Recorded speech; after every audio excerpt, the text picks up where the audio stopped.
नमस्कार, मैं अनीता चौधरी और न्यूज़ अड्डा पे आप सभी का स्वागत है। बड़ी खबर बताने जा रही हूँ, ध्यान से सुनिएगा।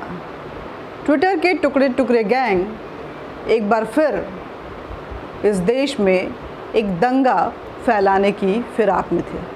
आपने देखा होगा, न्यूज़ में भी सुना होगा, गाज़ियाबाद में किस तरह से एक बुज़ुर्ग को लेकर फैब्रिकेटेड वीडियो वायरल किया गया और उस वायरल वीडियो को लेकर के जो ट्विटर के बारूदी बुद्धिजीवी बॉम्ब हैं, जो ब्लूटिक वाले हैं, सो कॉल्ड जर्नलिस्ट, उन्होंने हंगामा बरपाना शुरू कर दिया।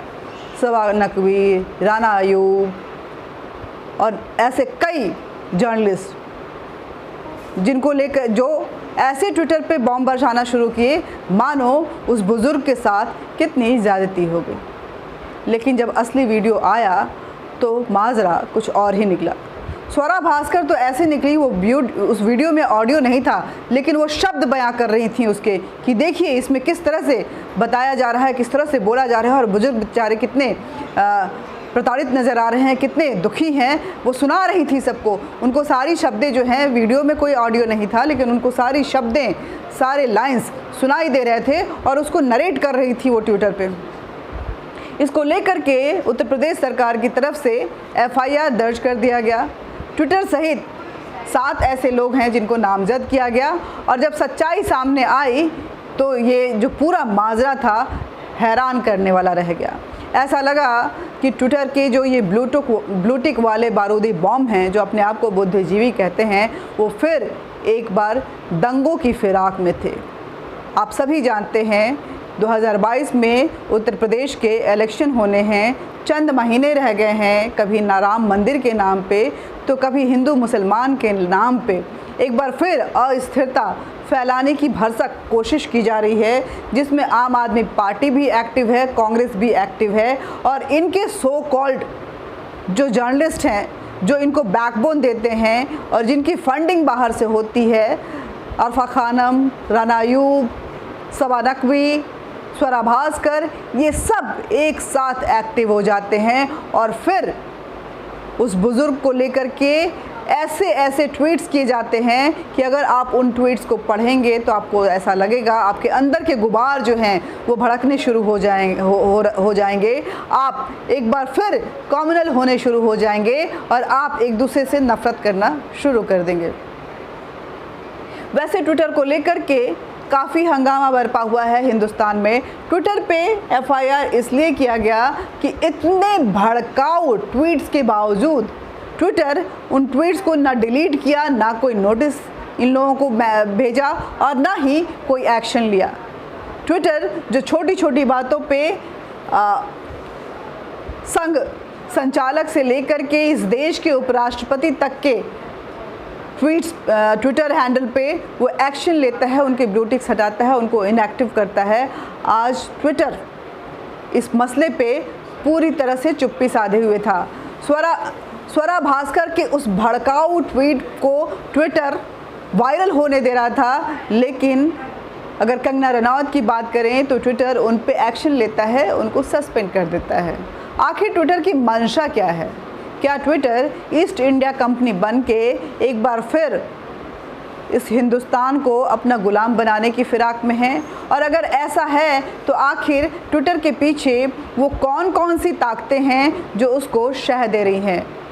ट्विटर जब हिंदुस्तान में बिज़नेस करने आया होगा तो एक एग्रीमेंट के साथ आया होगा और उस एग्रीमेंट पे ये भी कहा, अब पूरी तरह से हस्ताक्षर के साथ लिखा हुआ होगा कि आपको लॉ ऑफ लैंड जो है वो फॉलो करना है। लेकिन ट्विटर इस हिंदुस्तान के कानून को नहीं मानता है, वो अपनी कानून चलाता है, वो अपनी मनमानी करता है। भारत सरकार की तरफ से ये साफ कर दिया गया है कि अगर चाहे जो भी सोशल मीडिया प्लेटफॉर्म हो, चाहे वो इंडियन मेड हो या ट्विटर, व्हाट्सएप, फेसबुक, इस तरह की जो भी प्लेटफॉर्म हैं, उनके लिए एक हिदायत है कि आप अगर इस देश में अपना बिज़नेस करना चाहते हैं तो आपको हिंदुस्तान की सरकार के द्वारा न्यू आईटी एक्ट के तहत जो निर्देश दिए गए हैं उनको फॉलो करना पड़ेगा और आपको 3 अधिकारियों की नियुक्ति करनी पड़ेगी। वो अधिकारी कंप्लायंस ऑफिसर होंगे, नोडल ऑफिसर होंगे और ग्रीवांस ऑफिसर होंगे। ट्विटर इन चीज़ों को नहीं मांगता है। व्हाट्सएप कोड पहुंच जाता है जहां मुंह की खानी पड़ती है, लेकिन ट्विटर जिन भारत के कानून का और फ्रीडम ऑफ स्पीच की हवाला दे रहा है वो वहीं पे धराशायी हो जाता है, क्योंकि उसी संविधान में ये कहा गया है कि अगर आप ऐसा लगता है कि सामाजिक सौहार्द को बिगाड़ रहे हैं और उसके लिए जो जानकारी है उसको सरकार बोलती है मुहैया करवाना है तो आपको करवाना पड़ेगा। अगर इंटरनल सिक्योरिटी पे कोई थ्रेट है तो आपको पूरा डिटेल जो है वो देना होगा।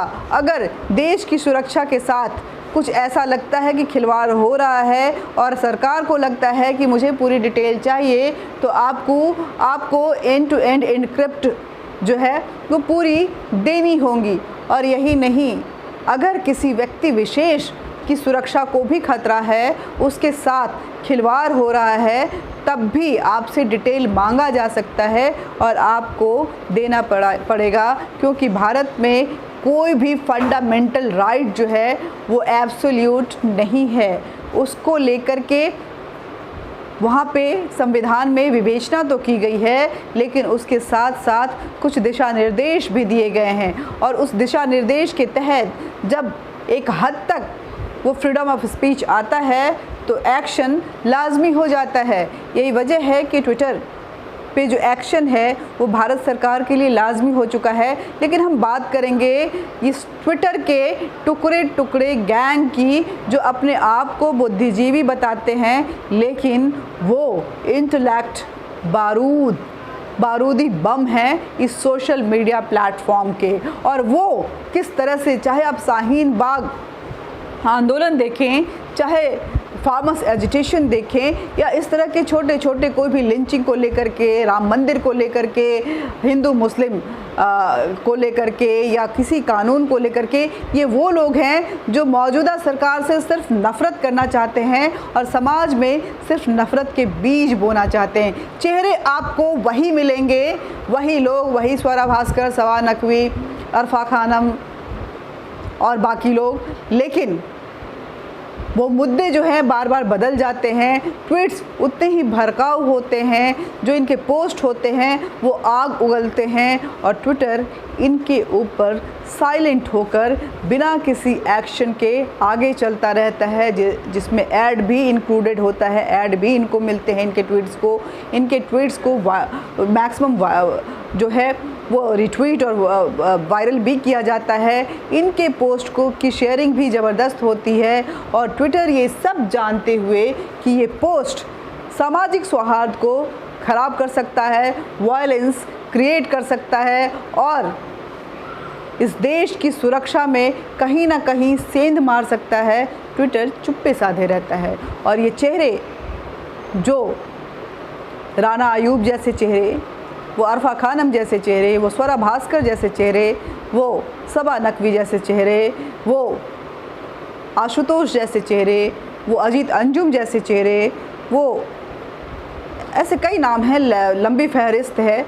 आप देखेंगे तो आजकल राजदीप सरदेसाई भी इन्हीं लिस्ट में आते हैं, और किनके नाम गिनाऊं, नाम बहुत लंबे हैं। लेकिन ये दिलीप मंडल गैंग, जो टुकड़े टुकड़े गैंग है, उस पे एक्शन ज़रूरी है। और इसका जो एक्शन की परिभाषा योगी सरकार ने तय की, कहीं ना कहीं ये त्वरित कार्रवाई के तहत सारे सबूतों के साथ FIR दर्ज करते हुए उन्होंने उनसे जो जवाब मांगा है वो वहाँ पे जवाब देने को राज़ी नहीं है। इसका मतलब कहीं ना कहीं वो मान रहे हैं कि मैं यहाँ पे जो भी जवाब दूंगा या दूंगी वो शायद इतना स्ट्रांग नहीं होगा जो मेरा बचाव कर सके।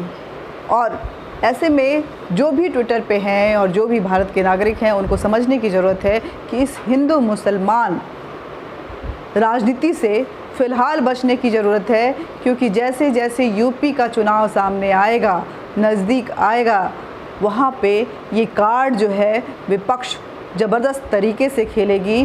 कांग्रेस इसके लिए मदरसा गैंग को एकजुट करने की कवायद में जुट गया है। तकरीबन 200 से 250 मदरसों में लगातार कांग्रेस के अल्पसंख्यक विभाग जो है वो मीटिंग्स कर रहे हैं और उनके सामने अपना पक्ष रख रहे हैं। जाहिर सी ये सौहार्द का पक्ष नहीं रखा जा रहा होगा, बल्कि उनको बताया जा रहा होगा कि आप कितने थ्रेट में हैं, आपके ऊपर कितना जो है असुरक्षा जो है आपके चारों तरफ मंडरा रहा है। ऐसे में कांग्रेस जो है वो एकमात्र पार्टी है जो आपको सहारा दे सकती है। आम आदमी पार्टी को आप देख ही रहे हैं जिस तरह से इस गाज़ियाबाद के केस को लेकर के वो बवाल बचाए और उसके बाद राम मंदिर के एक जो झूठा मामला था जो जाकर फिक्स हो गया 2 दिन में ही, उसको लेकर बवाल मचाने की कोशिश की। वो भी मुस्लिम तुष्टीकरण की राजनीति के तहत आने वाले दिनों में बहुत ज़्यादा आग उगलने वाले हैं उत्तर प्रदेश में, और कुछ इसी तरह की राजनीति समाजवादी पार्टी भी करने जा रही है। ऐसे में कहते हैं कि समझदार के लिए इशारा काफ़ी होता है। इस मुस्लिम तुष्टीकरण में हिंदू अपनी ज़मीन तलाश लें और ये ब्लू टिक के बारूदी बॉम्ब जो अपने आप को बुद्धिजीवी कहते हैं उनसे ज़रूर बचें। नमस्कार, मिलते रहेंगे, बातचीत करते रहेंगे। ये तहखाने की, अंदर खाने की जो खबरें होती हैं उसको शेयर ज़रूर करें, जन जन तक पहुंचाएं, ताकि लोगों में चेतना जागे कि आखिर किस तरह से प्लांट किया जा रहा है हमारे देश को तोड़ने की, और वो सचेत हो जाएं। सब्सक्राइब करें, लाइक करें और अपने सुझाव कमेंट बॉक्स में ज़रूर दें। नमस्कार।